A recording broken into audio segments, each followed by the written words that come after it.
Class 77, walang iba kundi si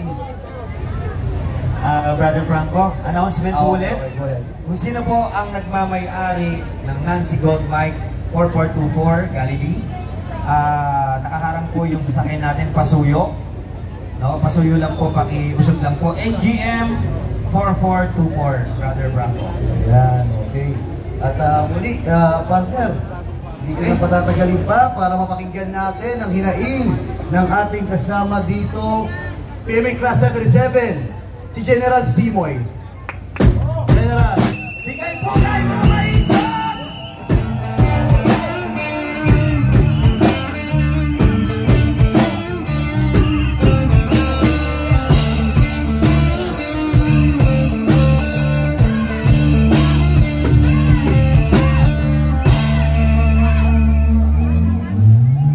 Magandang gabi sa inyong lahat.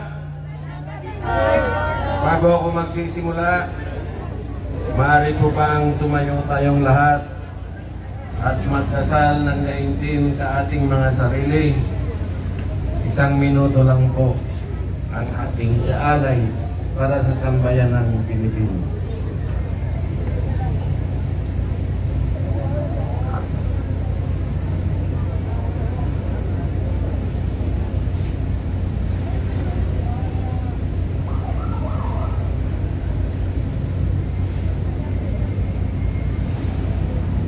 Maraming salamat po sa inyo at makipalihog lang ang lingkod ang tanan. Sa mga Ilonggo, maayong gabi sa inyong tanan.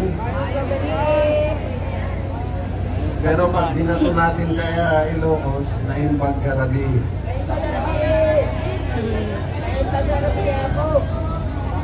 Ako po ay isang Ilonggo.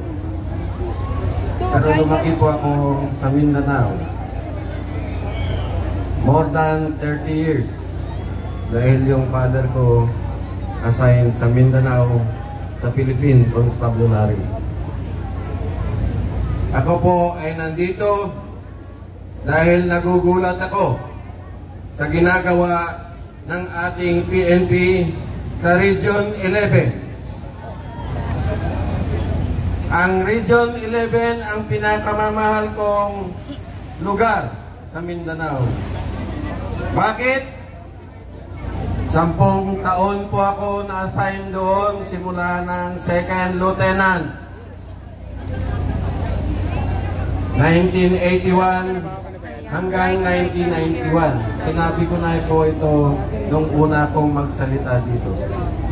Pero para sa kaalaman ng ngayon lang ako nakikita dito. Maraming salamat at dumalo kayo sa pagtitipon na ito. Ito ay pagsasalita ng ating kalayaan. Katulong natin ang sambayanang Pilipino sa buong mundo. Nagugulat lang ako sa ginagawa ng PNP Region 11.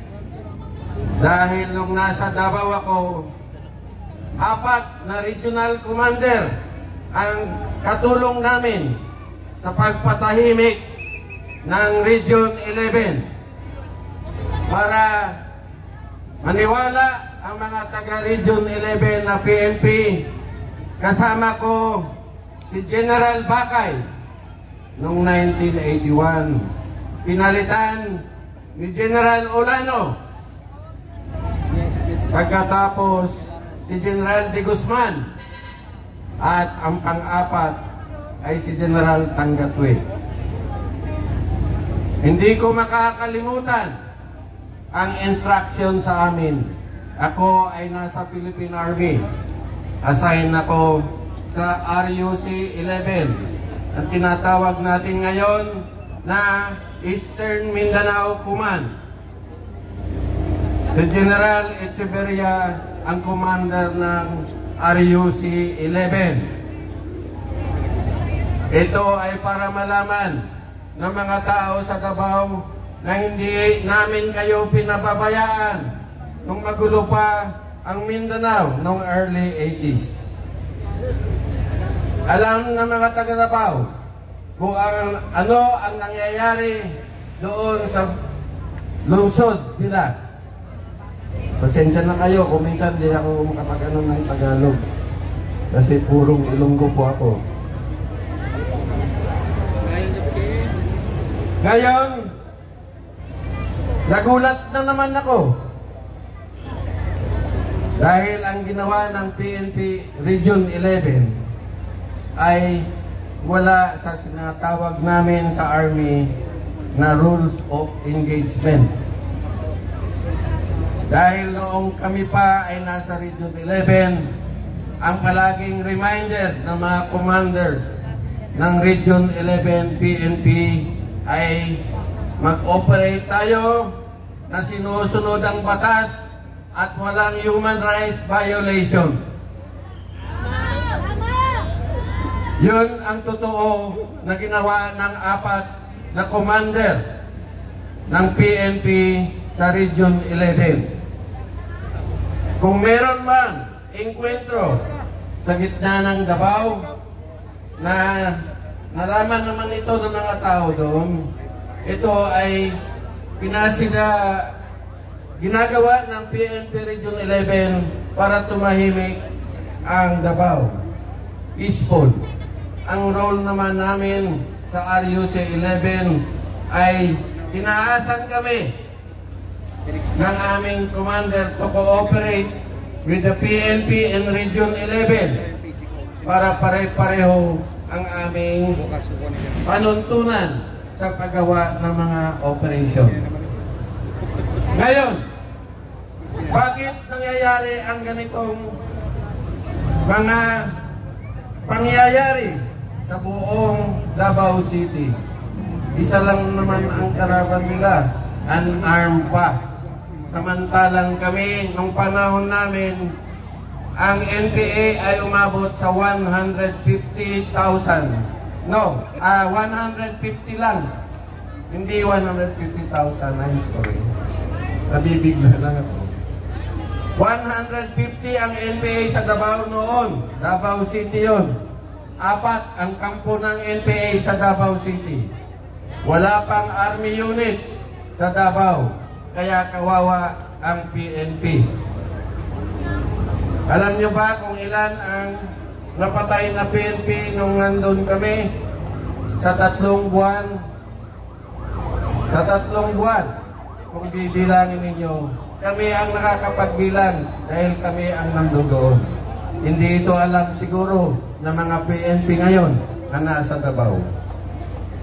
38 ang pulis na pinapatay ng NPA sa Davao. Bakit? Sa pang-aabuso nila. Pero ang mga pinapatay noon ay nadamay lang sa mga abusado na gagawa ng iba-ibang krimen doon sa Davao City. Yan ang totoo. Yan ang hindi hearsay. Dahil ako ang nandoon. So ngayon, alam nyo na kung bakit magulo ang Davao. Anong hindi maganda ang palalakad ng local PNP sa Davao, ang nagta-traffic ay pinalitan. Naubos na kasi ang nagta-traffic doon eh. Binabaril sa gitna ng kalsada. So, kaya tinawag yung Marines. Ang Philippine Marines under kay then Colonel Biason, 3rd Marine Brigade. Sila yung nag-traffic doon sa Agdao. Ang tawag namin sa Agdao nung araw ay Nicaragdao. Dahil araw-araw may enkwentro sa gitna ng Davao City. So alam nyo na kung paano naging peaceful ang Davao sa panahon ni Tatay Digong. Ngayon, para malaman natin, kalimutan muna natin ang pangyayari sa Davao dahil wala tayo doon. Ito naman ang pangalawa na ibig kong sabihin. 2 days ago, nilaunch yung tinatawag nila na labanan ang fake news. Sino kaya ang target nila? Marami sa inyo nakakaalam. Ang target nila ay yung mga vloggers na sumusuporta sa atin. Hindi ko lang alam sa mga vloggers na sumusuporta sa kabila. Alam din namin yun. Sabi nila sa mainstream media at sa broadsheets, nagsama-sama sila labanan ang fake news at disinformation. Alam na alam ninyo yan dahil ito ay sinabi nila in public, pinablish nila, pinasinanayan ng mga mainstream media na kalabanan nila ang fake news. Ito naman ang ganti namin dahil ang volunteer na Pilipino ay nagtatag ng 1,313 na volunteers para labanan ang nagsabi na kung sino man sila magsasabi ng fake news ay kukontrahin ng mga volunteers na magpatututo ng tunay na balita.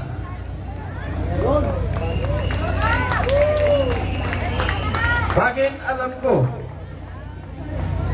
Meron pang volunteers na nagsabi sa akin sa buong Pilipinas, 275 na dating mga intelligence operatives, ibig sabihin mga batikan sa information collection sa buong Pilipinas ay magsama-sama para patunayan kung anong nangyayari sa bansa natin.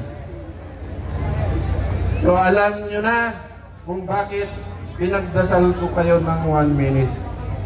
Dahil malapit na tayong magsaya. Hindi nyo na kami mabobola. Ngayon, ipaalam ko na sa inyo dahil matagal na akong nagtatago. Kaya lang hindi na siguro masikmura ng aking kaisipan at ng aking puso ang ginagawa sa ating bayan. Dahil ito rin siguro ang bunga ng pinanggalingan ko na isang membro ng Kabataang Makabayan, KM 1972. Para doon sa mga makakaliwa, alalahanin ninyo si Elmar Monteverde. Kilala ninyo yun. Siya ang aming leader noon. So ngayon, nagsundalo lang ako dahil ang sinabi ng tatay ko, if you want change in this government, you have to join the forces that can make the change within the government. So ngayon, kung marami man ang mag-question sa akin, sasabihin ko sa inyo, bago ako nag-retire ng 2011, ay brigade commander ako ng 51st Engineer Brigade dyan sa Libis, Quezon City. Kami yung gumawa ng maraming rescue operation noong Typhoon Ondoy. Noong September, bumaha sa Riverside. Ang tubig umabot lampas Baywang. Walang makakapasok na tropa. Walang makakapasok na MMDA. Nakiusap ang ABS-CBN team sa amin na samahan silang kunan ng picture yung Riverside Marikina. Pero pagkatapos na sinamahan namin sila ay hindi na pinalabas sa TV. Ano ang ibig sabihin nun? Hindi ba fake news yun?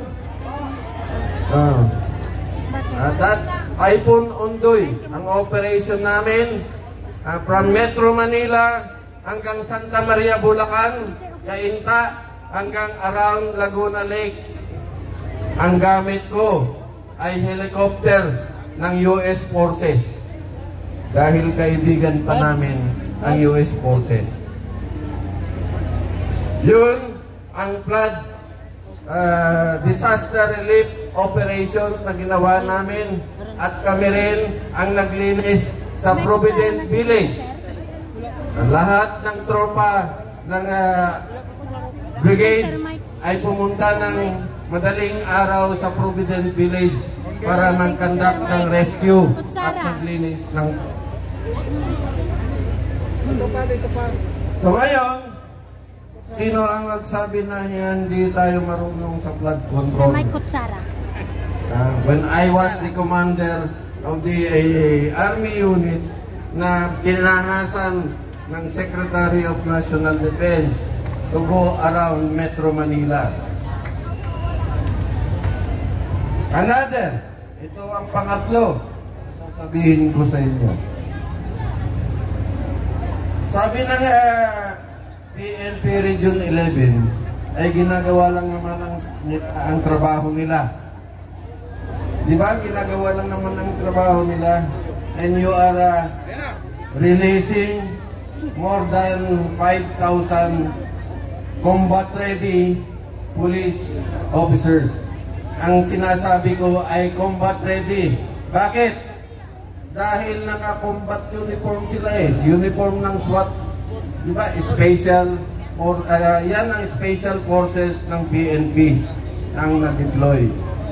Pero, ang ginawa nila sa KAOGC ay nagtatag sila ng Advanced Command Post. In short, ACP. Meron din kaming Advanced Command Post noon sa pagkaalala ko sa Danag, Patikol, Sulu when I was assigned there. Meron kaming Advanced Command Post dahil ang kampo namin ay nasa gitna ng kalaban. No man's land ang tawag doon.